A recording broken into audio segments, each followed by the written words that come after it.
വേണ്ടിയിട്ട് പിന്നെയും കുറച്ച് സാധനങ്ങളുണ്ട് മണ്ണിൽ വേണം. എന്നാലേ മണ്ണിന്റെ ഫലപുഷ്ടി നിലനിർത്താൻ പറ്റുള്ളൂ. ഏതൊക്കെയാണ്? പിന്നെ ഏതൊക്കെ എഴുതാം? മണ്ണിന്റെ ഫലപുഷ്ടിയാണ് നിലനിർത്തേണ്ടത്. അപ്പൊ എന്തായിരിക്കാം? കാലാവസ്ഥ മണ്ണിൽ വരുന്ന സാധനമാണ്? ഇല്ല. നോക്ക് അടുത്തത് വളപ്രയോഗം. എന്താണ്? വളപ്രയോഗമാണ് അടുത്തത്. വളപ്രയോഗം എന്ന് പറയുമ്പോൾ മണ്ണില് അത്യാവശ്യം രാസവളങ്ങളല്ല, ജൈവവളങ്ങൾ, നമ്മൾ കടയിൽ നിന്ന് പൈസ കൊടുത്ത് വാങ്ങുന്ന രാസവളങ്ങളല്ല, പകരം മണ്ണിന് കുറച്ച് ജൈവവളങ്ങൾ ഉണ്ടെങ്കിൽ മാത്രമേ എന്തുണ്ടാവുള്ളൂ? മണ്ണിന് ഫലപുഷ്ടി ഉണ്ടാവുമെന്ന് പറയും. അപ്പൊ മണ്ണിൽ എങ്ങനെയാ ജൈവവളങ്ങൾ വരിക? മണ്ണിൽ എങ്ങനെയാ ജൈവവളങ്ങൾ വരിക?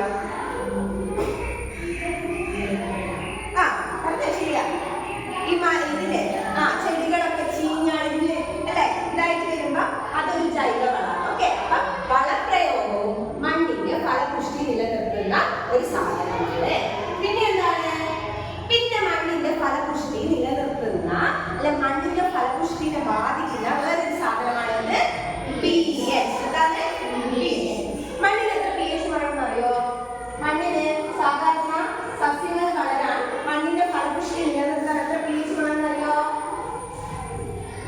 5.5 മുതൽ 7 pH വരെയാണ് മണ്ണിന് വേണ്ടത്. മനസ്സിലായോ? മണ്ണിന്റെ pH എന്ന് പറയുന്നത് 5.5 മുതൽ 7 pH ആണ്. ഒരു മണ്ണെടുത്തിട്ട് നമ്മൾ ഇത്രയും pH ഉണ്ടെങ്കിൽ അതിന്റെ അർത്ഥം എന്താണ്? വെരി ഗുഡ്, അതിന് ഫലപുഷ്ടി ഉണ്ട്, അതിന് നന്നായിട്ട് സസ്യങ്ങൾ വളരുമെന്നാണ് അർത്ഥം. അപ്പൊ നമ്മളെ മണ്ണിന്റെ ഫലപുഷ്ടിയെ ബാധിക്കുന്ന 3 കാര്യങ്ങൾ പറഞ്ഞു. ഒന്നേതാ? അവശ്യ മൂലകങ്ങൾ, വളപ്രയോഗം, pH. 3 കാര്യങ്ങൾ. ഇനി അടുത്തതാണ് ജീവിവർഗങ്ങൾ. എന്താണ്? ജീവിവർഗങ്ങൾ. ജീവിവർഗങ്ങൾ പറയാം. നമ്മുടെ മണ്ണിലെ ഈ ചിതല്, മണ്ണിര അല്ലെ, അതുപോലെയുള്ള ആൽഗകൾ, അങ്ങനെയുള്ള കുമിളുകള്, അങ്ങനെയുള്ള സൂക്ഷ്മജീവികളൊക്കെ ഉണ്ട് അല്ലേ? അപ്പൊ അത്തരം ജീവികളുള്ള മണ്ണ് എപ്പോഴും ഫലപുഷ്ടിയുള്ള മണ്ണാണ് നമുക്ക് പറയാം. മണ്ണിനെ നമ്മൾ അറിയില്ലേ? കർഷകന്റെ ഫ്രണ്ടാണ് മണ്ണിര അല്ലെ? കർഷകന്റെ മിത്രമാണ് മണ്ണിര. അപ്പൊ മണ്ണിരയുള്ള വളം എന്ന് പറയുന്നത് എന്താണ്? നല്ല ഫലപുഷ്ടിയുള്ള വളം. അപ്പൊ കുറച്ച് ജീവികൾ വേണം, അതുപോലെ തന്നെ ആവശ്യമുള്ള വളങ്ങള്, പിന്നെ എന്താണ്? pH, പിന്നെ പറഞ്ഞത് അവശ്യമുള്ളത്. ഇത്രയുള്ള സാധനം എന്താണെന്ന് പറയാ? എന്താണ്? ഫലപുഷ്ടിയുള്ള മണ്ണാണെന്ന് നമുക്ക് പറയാം. അപ്പൊ മനസ്സിലായോ? മണ്ണിന്റെ ഫലപുഷ്ടിയെ ബാധിക്കുന്ന സാധനങ്ങൾ ഏതൊക്കെയാണെന്ന് മനസ്സിലായില്ലേ? ഇനി അടുത്ത് നമ്മൾ പറയുന്നത് ഒരു പുതിയ ടേമാണ്. നിങ്ങൾ ഇതുവരെ പഠിച്ചിട്ടുണ്ടാവുക.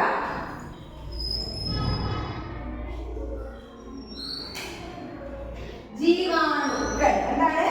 ജീവാണുക്കൾ. എന്താ ജീവാണുക്കൾ? അറിയോ? കുഞ്ഞി അല്ലെ? ജീവാണുക്കൾ എന്ന് പറയുമ്പോൾ എന്തോ ജീവനുള്ള സാധനമാണ്. മനസ്സിലായി? ജീവാണുക്കൾ എന്ന് പറയുമ്പോൾ എന്തോ ജീവനുള്ള സാധനമാണ്. അതായത് മണ്ണിന്റെ ഫലപുഷ്ടി കുറച്ചുകൂടി ഉയർത്താൻ വേണ്ടിയിട്ട് സൂക്ഷ്മ ജീവികൾ അടങ്ങിയ ഒരു പദാർത്ഥം അല്ലെങ്കിൽ ഒരു വളം നമ്മൾ മണ്ണിലേക്ക് ഇട്ടു. അതിനെയാണ് പറയുന്നത് ജീവാണു വളങ്ങൾ. കേട്ടോ, അതൊരു വളമാണ്. ആ വളത്തിൽ നിങ്ങൾ കണ്ടിട്ടില്ലേ? കടയിൽ നമ്മൾ വളങ്ങൾ കണ്ടിട്ടില്ലേ? ചെടിക്കൊക്കെ ഇടുന്നത്. ആ വളത്തില് സൂക്ഷ്മജീവികൾ കൂടി ഉണ്ടെങ്കിൽ അത്തരം വളങ്ങളാണ് ജീവാണു വളങ്ങൾ. ജീവാണുക്കൾ എന്ന് പറയുമ്പോൾ ഈ സൂക്ഷ്മജീവികളാണ്. ആ വളത്തില് ഈ സൂക്ഷ്മജീവികൾ കൂടി വന്നാൽ എന്താണ്? ജീവാണു വളങ്ങൾ എന്ന് പറയാറുണ്ട്. ഓക്കെ, അപ്പോ ഈ ജീവാണു വളങ്ങൾ നമ്മൾ മണ്ണിലേക്ക് ഇട്ട് കൊടുത്താല് എന്തായിരിക്കും മണ്ണിലേക്ക് ഉണ്ടാവുന്ന മാറ്റം? മണ്ണില് അത്യാവശ്യം അവശ്യമൂലകങ്ങളൊക്കെ ഉണ്ട് അല്ലെ? മണ്ണിന് pH ഉണ്ട് അല്ലെ? അത്തരം കാര്യങ്ങളൊക്കെ എന്ത് ചെയ്യും? കുറച്ചുകൂടി വർദ്ധിക്കും. വെരി ഗുഡ്, വർദ്ധിക്കും അല്ലെ? അത്തരം കാര്യങ്ങളൊക്കെ കുറച്ചുകൂടി വർദ്ധിക്കും. അപ്പൊ എന്ത് ചെയ്യും? മണ്ണില് സസ്യങ്ങൾ വളരും ഇല്ലയോ? വളരും അല്ലെ? വളരും അല്ലെ? സസ്യങ്ങൾ എന്ത് ചെയ്യും? വളരും. മണ്ണില് സസ്യങ്ങൾ വളരാൻ ആവശ്യമായിട്ടുള്ള pH കാര്യങ്ങളൊക്കെ കൊടുക്കുമ്പോ മണ്ണിൽ എന്ത് ചെയ്യും? നന്നായിട്ട് സസ്യങ്ങൾ തഴച്ചു വളരും. മനസ്സിലായോ? അപ്പോ ഈ ജീവാണു മണ്ണില് ഇട്ടാല് അത് ഫലപ്രദമാകണമെങ്കിൽ മണ്ണിന് കുറച്ച് സവിശേഷത വേണം. എന്തൊക്കെയായിരിക്കാം? മണ്ണില് അത്യാവശ്യം ജൈവ വളങ്ങൾ ഉണ്ടാവും. ഇവിടെ ശ്രദ്ധിക്കേ, മണ്ണില് എന്താണ് ഈ ജീവവളങ്ങൾ നമ്മൾ മണ്ണിലേക്ക് ഇട്ട് കൊടുത്താല് അത് പ്രവർത്തിക്കണമെങ്കിൽ കുറച്ച് സാധനങ്ങൾ മണ്ണിന് ആവശ്യമാണ്. അതിപ്പോ പറഞ്ഞത് എന്തുണ്ടാവണം? മണ്ണില് അത്യാവശ്യം pH ജൈവ വളങ്ങൾ ഉണ്ടാവണം. മണ്ണിൽ എന്തുണ്ടാവണം? അത്യാവശ്യം ജൈവ വളങ്ങൾ ഉണ്ടാവണം. പിന്നെയോ മണ്ണിൽ എന്തുണ്ടായിരിക്കണം? ജലലഭ്യത ഉണ്ടാവണം. മണ്ണില് നല്ല തരിശ് പോലത്തെ ഭൂമിയിൽ കൊണ്ടെങ്കിൽ നമ്മുടെ ജൈവവളം ഇട്ട് കഴിഞ്ഞാൽ എന്താണ്? ഒരു ഗുണം ഉണ്ടാവില്ല, ജൈവവളം പ്രവർത്തിക്കില്ല. അപ്പൊ എങ്ങനെയുള്ള മണ്ണിൽ ഇടണം? കുറച്ച് ഈർപ്പമുള്ള, കുറച്ച് നനവുള്ള മണ്ണിലേക്കായിരിക്കണം നമ്മൾ എന്തിരുന്നത്? ജീവാണുക്കൾ ഇടുന്നത്. ഓക്കെ, ജീവാണു വളങ്ങൾ ഇടുന്നത്. പിന്നെ എന്താ ഉണ്ടായിരിക്കണം? മണ്ണിൽ കുറച്ച് സൂക്ഷ്മ ജീവികൾ കൂടി ഉണ്ടെങ്കിൽ നമ്മുടെ ജീവാണു വളങ്ങൾ അവിടെ ഇട്ട് കഴിഞ്ഞാൽ നല്ല ഫലപുഷ്ടിയുള്ള മണ്ണായിട്ട് സസ്യങ്ങൾക്ക് വെച്ചെടുക്കാനൊക്കെ പറ്റും. മനസ്സിലായല്ലോ? അപ്പൊ ജീവാണു വളങ്ങൾ എന്താണ്? അത് ശ്രദ്ധിക്കേണ്ട കാര്യങ്ങൾ നിങ്ങൾക്ക് മനസ്സിലായി അല്ലേ? ഇനി ഞാൻ പറയട്ടെ, ഈ ജീവാണു വളങ്ങൾ കൂടാതെ നമ്മുടെ മണ്ണില് അത്യാവശ്യം എന്താ പറയുക, കുഞ്ഞു കുഞ്ഞു ബാക്ടീരിയ ഉണ്ട്. നേരത്തെ ഇയാൾ പറഞ്ഞതുപോലെ മണ്ണില് അത്യാവശ്യം വന്നിട്ട് കുഞ്ഞു കുഞ്ഞു ബാക്ടീരിയകളുണ്ട്. അന്തരീക്ഷത്തിലെ നൈട്രജന് ഇങ്ങനെ പിടിച്ചു നിർത്താൻ പാകത്തിന് കുറച്ച് എന്തുണ്ട്? ബാക്ടീരിയകളുണ്ട്. അതിന്റെ ചിത്രം ടീച്ചർ കാണിച്ചു തരാം. ഓക്കെ,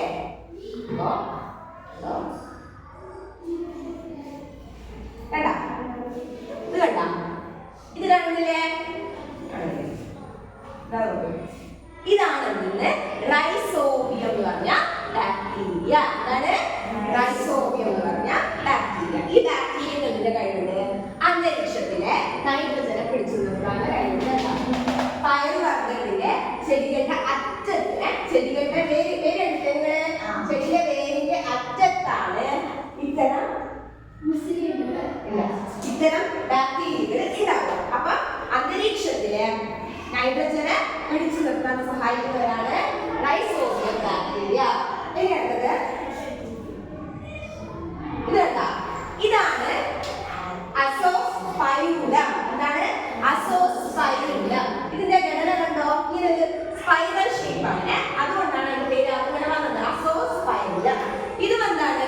നമ്മുടെ അന്തരീക്ഷത്തിലെ നൈട്രജനെ പിടിച്ചു നിർത്താൻ സഹായിക്കുന്നവരാണ്. അതിന്റെ വിവരമാണ് ഇവിടെ കൊടുത്തിട്ടുള്ളത്. ഓക്കെ, ഇനി അതൊന്നും അത്യാവശ്യമല്ല, നിങ്ങൾക്ക് ഒരു എക്സ്ട്രാ നോളജ് എന്നുള്ള രീതിയിൽ പറഞ്ഞു തരും. അപ്പൊ മണ്ണിലെ അന്തരീക്ഷത്തിലെ നൈട്രജനെ മണ്ണിലേക്ക് പിടിച്ചു നിർത്താൻ സഹായിക്കുന്ന 3 ബാക്ടീരിയകളാണ് ഇപ്പൊ പറയുന്നത്. ഒന്ന് നമ്മൾ പരിചയപ്പെട്ടു, റൈസോബിയം. ഇനി അടുത്തത് അസോസ്പൈറുലം അല്ലേ? ഇനി അടുത്ത നോക്കാം, അടുത്തൊരു ബാക്ടീരിയ ഉണ്ട്. ഇതാണ് നമ്മുടെ അസറ്റോബാക്ടർ. അസറ്റോബാക്ടർ. ഈ 3ന്റെയും ഒരു പ്രധാനപ്പെട്ട ഫംഗ്ഷൻ അഥവാ അതിന്റെ 3ന്റെ ധർമ്മം എന്ന് പറയുന്നത് എന്താണ്? മണ്ണിലുള്ള അന്തരീക്ഷത്തിൽ നിന്ന് നൈട്രജൻ മണ്ണിലേക്ക് പിടിച്ചു നിർത്തുക എന്നുള്ളതാണ് ഈ 3ന്റെയും പ്രധാനപ്പെട്ട ധർമ്മം. ക്ലിയർ ആയില്ലേ? ഓക്കെ, 3 ബാക്ടീരിയകളാണ് നമ്മളിപ്പോ പരിചയപ്പെടുന്നത്. ഓക്കെ, ഇത് റൈസോബിയം, ഇത് അസോസ്പൈറുലം. എന്താണ് അസോസ്പൈറുലം? 3 പേരുകൾ വളരെ വളരെ വളരെ പ്രധാനപ്പെട്ടതാണ് മനുഷ്യർ ചോദിക്കുക. ഓക്കെ, മണ്ണിലെ നൈട്രജനെ പിടിച്ചു നിർത്തുന്ന 3 ബാക്ടീരിയയുടെ പേര് പ്രധാനപ്പെട്ടതാണ്. അടുത്ത വലിയ ക്ലാസ്സിൽ എത്തുമ്പോൾ ഒക്കെ അതിലും പ്രധാനപ്പെട്ടതാവും. അതുകൊണ്ട് അതെന്തായാലും പഠിച്ചു നോക്കണം. അടുത്തത് എന്താണ്?